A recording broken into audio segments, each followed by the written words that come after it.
ہم جس دین کے ماننے والے ہیں وہ دین برحق ہے، اور جس پیارے محبوب صلی اللہ تعالیٰ علیہ وسلم کے ہم ماننے والے ہیں وہ محبوب علیہ السلام اللہ کے آخری رسول ہیں۔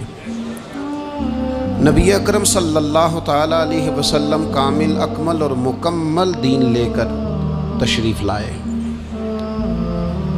اب یہ دین اسلام ایسا مضبوط، ایسا مستحکم دستور حیات ہے کہ قیامت تک اسی دین کا سکہ چلے گا۔ وقتی طور پر جو حالات امت پر اس وقت گزر رہے ہیں اس میں امت محکوم نظر آتی ہے، کمزور نظر آتی ہے، اور ہم دیکھتے ہیں کہ غیروں کا رعب بھی ہمارے حکمرانوں کے چہروں اور ان کے لہجوں پر نظر آتا ہے۔ جو قومیں کسی کا رعب اختیار کرتی ہیں، کسی شخص کو اس طرح کا بڑا جانتی ہیں کہ احساس کمتری کا شکار ہو جاتی ہیں، وہ اپنی آنے والی نسلوں کو کبھی مضبوط نہیں کر پاتی۔ ہمارے مزاجوں میں اور ہمارے روزمرہ کے معاملات میں کچھ چیزیں اس طرح کی رکھ دی گئی ہیں کہ لوگ احساس کے نیچے دبتے چلے جا رہے ہیں۔ برادریزم ایک بہت بڑا ایشو رہا ہمارے ہاں۔ میں بڑی درد کے ساتھ یہ بات عرض کیا کرتا ہوں کہ زیادہ گناہ اور زیادہ جرم اس بندے کا نہیں جو اپنی برادری کو بڑا سمجھتا ہے، بلکہ زیادہ مجرم وہ ہے جو اپنی برادری کو چھوٹا سمجھتا ہے۔ اس نے کیوں اپنے اندر احساس کمزوری پیدا کیا؟ اس کو کیوں ضرورت پیش آئی یہ کہنے کی کہ میں کسی کمزور قبیلے سے تعلق رکھتا ہوں؟ اسے کھل کے کہنا چاہیے تھا کہ میں بھی جناب آدم کا بیٹا ہوں۔ اسے کھل کے کہنا چاہیے تھا کہ میں بھی رسول رحمت کا غلام ہوں، میں بھی اللہ کا بندہ ہوں۔ کھل کر بات کرنی چاہیے۔ احساس کے نیچے دب جانا، پریشان، پھر اسی طرح کا معاملہ امیری غریبی کا ہے۔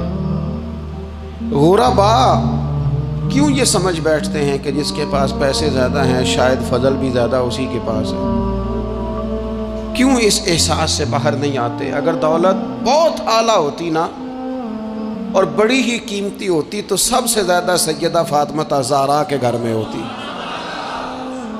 سب سے زیادہ تجوریاں سیدہ عائشہ صدیقہ کے پاس ہوتی، لیکن یہ زیادہ قیمتی نہیں تھی، اس لیے دروازہ رسول پہ بھی نہیں تھی۔ تو اسی طرح کا معاملہ کچھ لوگوں کا ہے۔ میں نے اپنی زندگی میں یہ دیکھا ہے کہ مذہبی ماحول سے وابستہ لوگ کئی دفعہ بڑے پریشان ہو جاتے ہیں کہ میں تو مولوی صاحب ہوں، اور محلے کا مولوی بنا کے جب کسی کو رکھا جاتا ہے تو بیچارہ ویسے بھی پریشان ہو جاتا ہے۔ اس کی ذمہ داری ہوتی ہے کہ تو نے وقت پہ جنازہ پڑھانا ہے، ٹائم پہ کل پہ آ جانا، 10ویں پہ وقت پہ پہنچنا، غیر حاضر نہ ہونا۔ کچھ جگہوں پہ یہ بھی رواج ہے کہ جناب آپ کو 7 دن اور 10 دن مسلسل بیٹھنا ہے اور پڑھائی کرنی ہے۔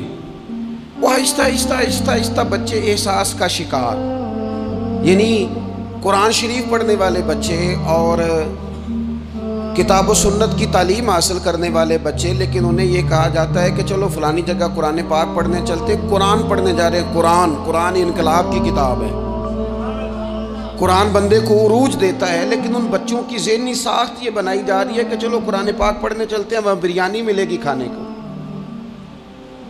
گوشت ملے گا کھانے کو۔ شکایت ہے مجھے یا رب خدا بندان مکتب سے، سبق شاہی ہے بچوں کو دے رہے ہیں خاک بازی کا۔ اتنی چھوٹی جب آپ کسی کی سوچ بنا دیتے ہیں تو پھر وہ آپ کہیں کہ وہ انقلاب برپا کرے، وہ کوئی بڑا کارنامہ سر انجام دے، یہ ہوتا نہیں، ممکن نہیں ہوتا۔ جب آپ آہستہ آہستہ کر کے احساس کمزوری کے نیچے دبتے چلے جاتے ہیں، دبتے، حالات خراب ہو جاتے ہیں۔